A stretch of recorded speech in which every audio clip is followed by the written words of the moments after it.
One shot, shot, shot, shot, shot, shot. One chance, chance, chance, chance, chance.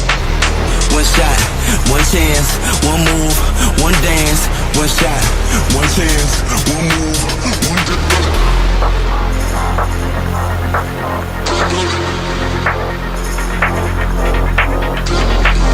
One shot, one chance, one move, one dance. One shot, shot, shot. Brace yourself for the bass.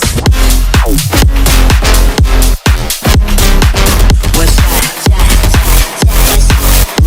slow. One shot,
break your neck.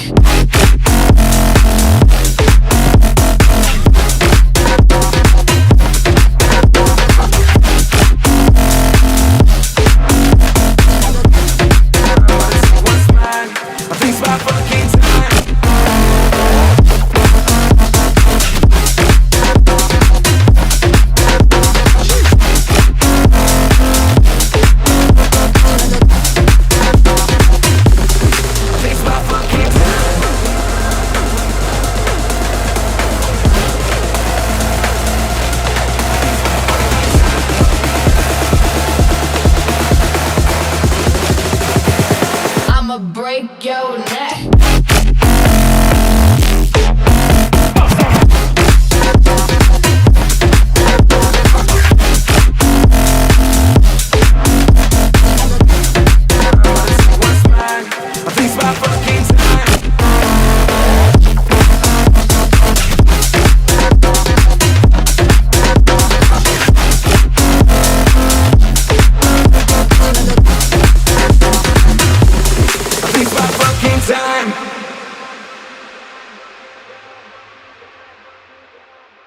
Welcome to the Raid Farm. Here is how it works. Equip one of these swords here. I need to get the BadOmen effect. Up the ladders here, there is a raid captain bank. You can tell that it's a captain because they have the banner on their head. When a captain is killed, you get the BadOmen effect. I now have to go in here very quickly. I look straight down and I click every 1.5 seconds. And very quickly, a bunch of raid mobs start falling and I kill them instantly. When I am done AFKing, I just exit the chamber here and fly away. The farm is now reset and there is another raid captain here. You didn't get to see the BadOmen effect because it just started a raid right away. When the player gets the BadOmen effect and comes within a village, the BadOmen effect will be taken away and a raid will begin. When the raid mobs are killed, their items fall into a water collection system here. The items flow over top of item filters and they get sorted into these chests here.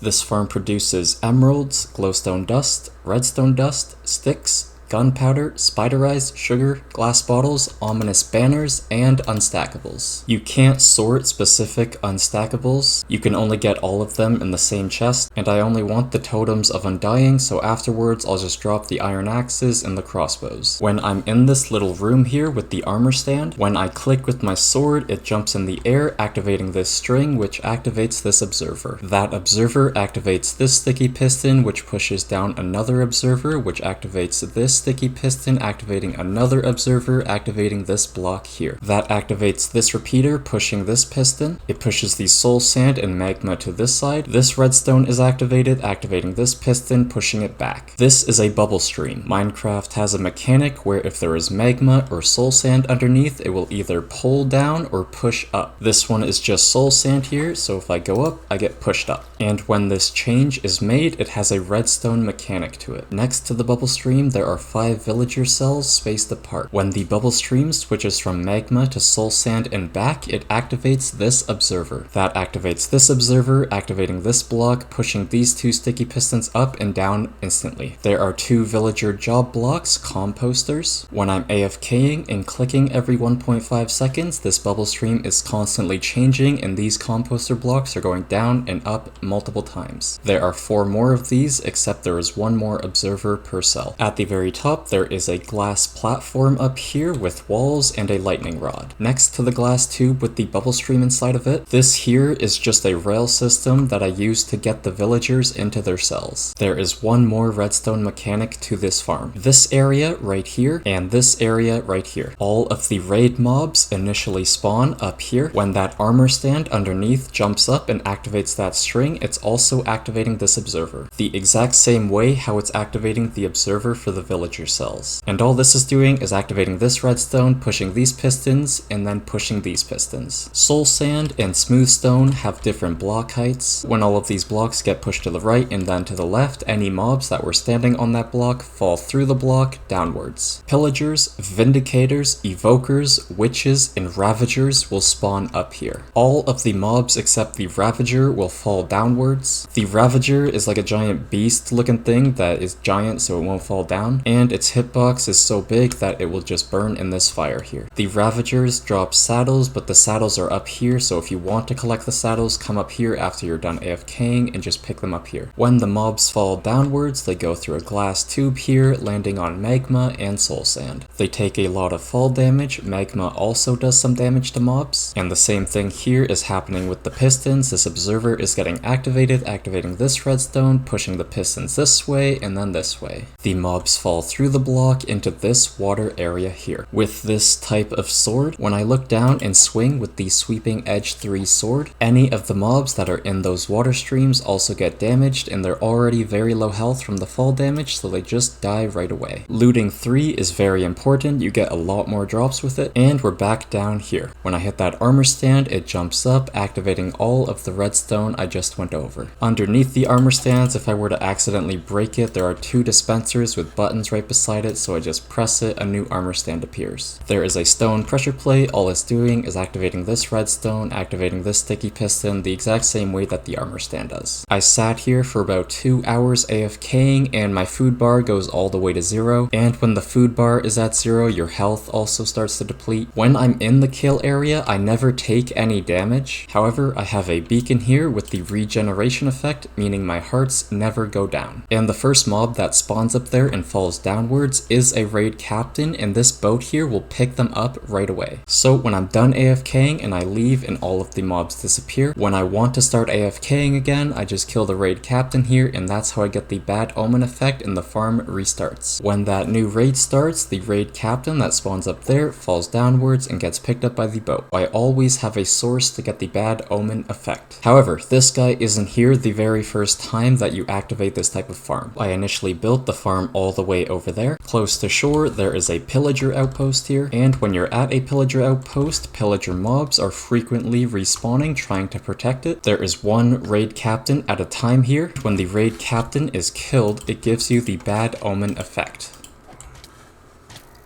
These mobs drop XP but no emeralds unlike the farm over there because you're not in an actual raid here. Just past the pillager outpost there is a village here which I got the villagers from for the farm, and as you can see I'm at a village now, and because I had the bad omen effect, a raid is beginning. A normal raid doesn't function like it does at the raid farm. It's much slower here until all of the mobs are killed for this wave of the raid. Only then will the mobs of the next wave be able to spawn. And I didn't plan this, but the outfits that the villagers wear for this type of village are red, which actually matched the color of the raid farm very well. This is also known as a stacking raid farm. It's working around the mechanics of how a raid decides where mobs will spawn. This farm is trying to start and end a wave as quickly as possible. The only place that mobs can spawn is up there. Everywhere else in this farm is spawn proofed. Mobs can't spawn on buttons, slabs, or glass. They also can't spawn on redstone mechanics, chests, rails, stairs, or in water. There's a reason why this farm is where it is. For one, there is a pillager outpost very close to here just in case I need it. Building this farm in an ocean will save you hours of your life spawn proofing it if you were building it on land. When it came to actually building this, I had my setup area just on this red glass here. That's gone now. I replaced it with a sign wall just to leave a note for myself in the future of when I was here last. There is also another portal, AFK room, and organization station. Here is the nether side.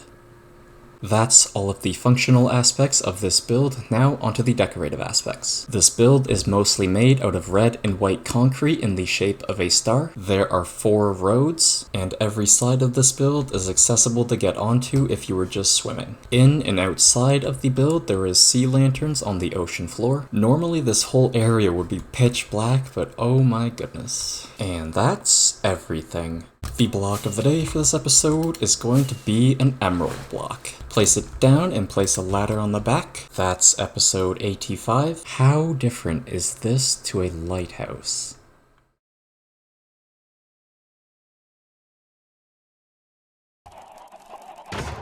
Ooh.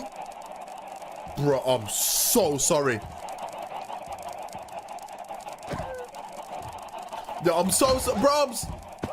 Whoa. Oi, come with me. Do not beat my pets up again. Right, call me sadistic or not, I don't really care. He can stay there, struggling to stay afloat until he learns his lesson.